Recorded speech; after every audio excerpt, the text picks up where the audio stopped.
if you can't get rid of that last bit of fat, this is the one thing I did to go from 15% body fat to sub 10% body fat. Now, that one thing is cardio, and I'm going to limit it to only one thing because I could come here and give you 5 different options. But if I were to do that, you're not going to stick to anything. It was cardio. That was the one thing that moved the needle for me to go from 15% body fat to sub 10% body fat.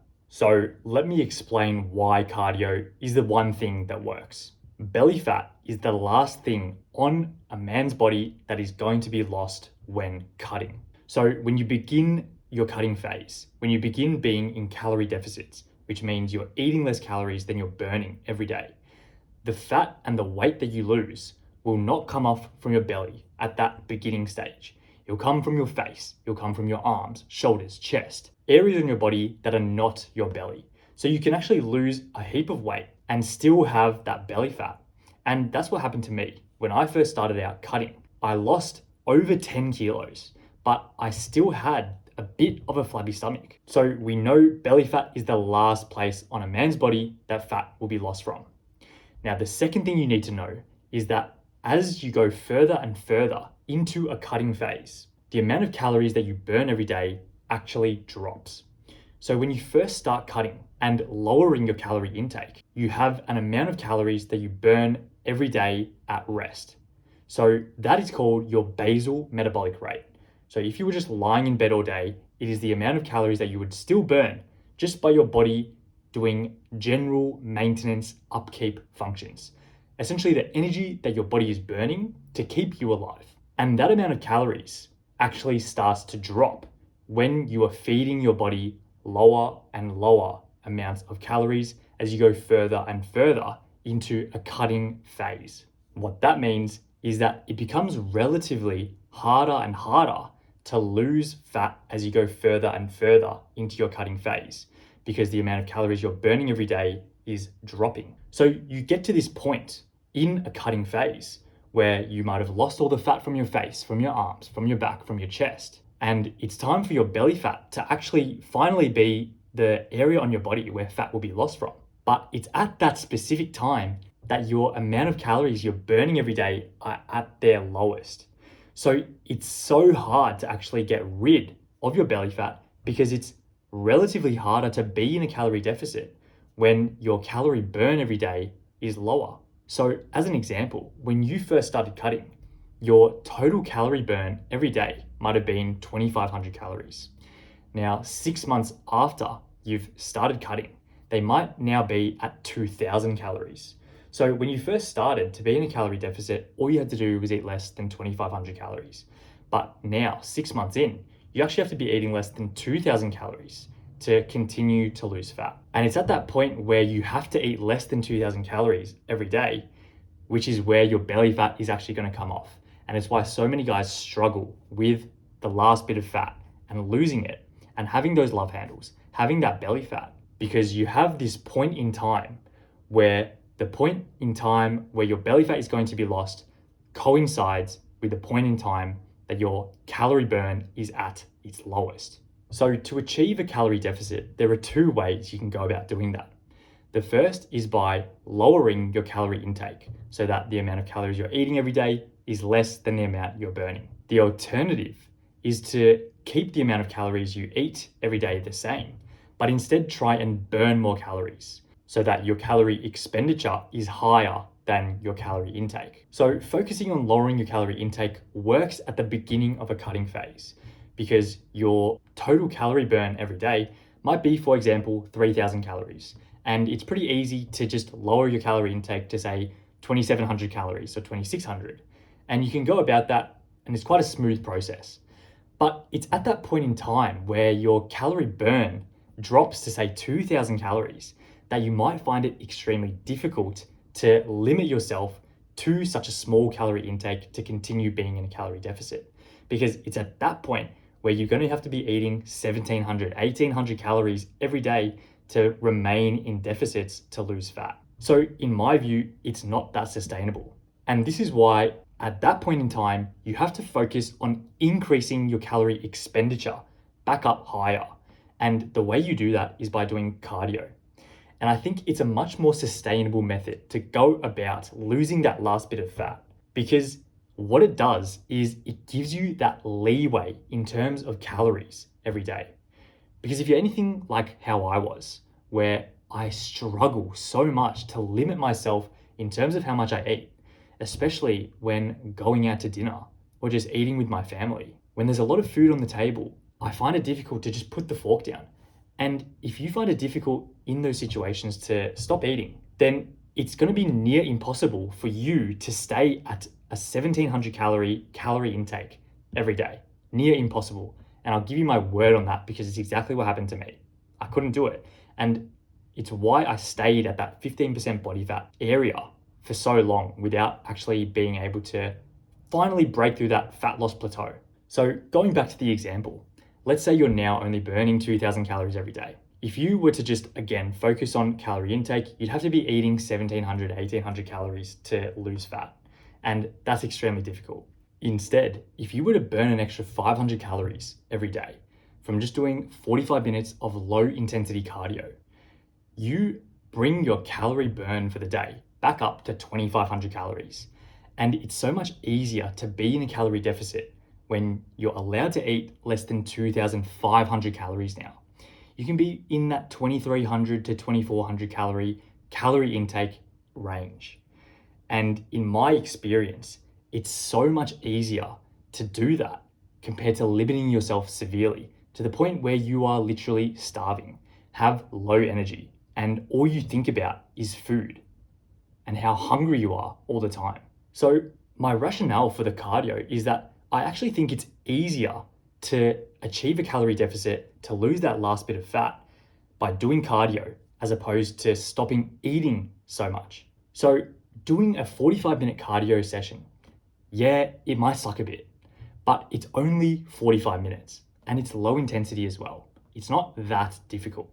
If you were to not do cardio and instead limit your calorie intake even further, then you're actually making your entire day difficult, because you're always thinking about how hungry you are. You're always thinking about food.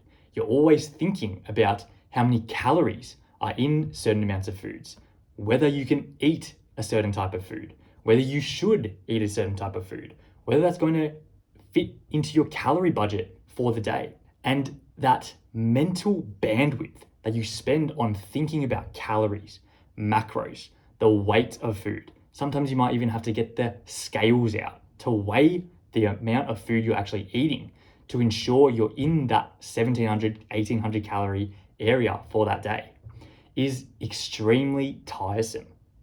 If you have to get your phone out every time you want to eat anything to track the calories on it, that is another huge burden on you.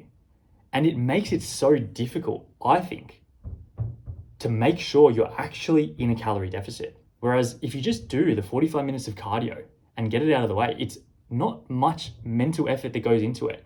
You just step on the treadmill, incline walk for 45 minutes.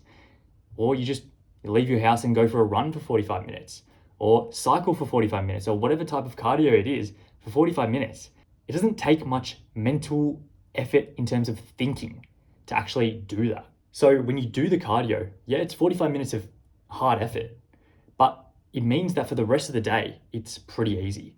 You don't have to autistically think about the amount of calories and macros and things. You don't have to track calories because you've achieved a deficit by instead burning more calories and focusing on your calorie expenditure. And I think this is the much more sustainable approach, especially if you are a person that is very susceptible to overeating.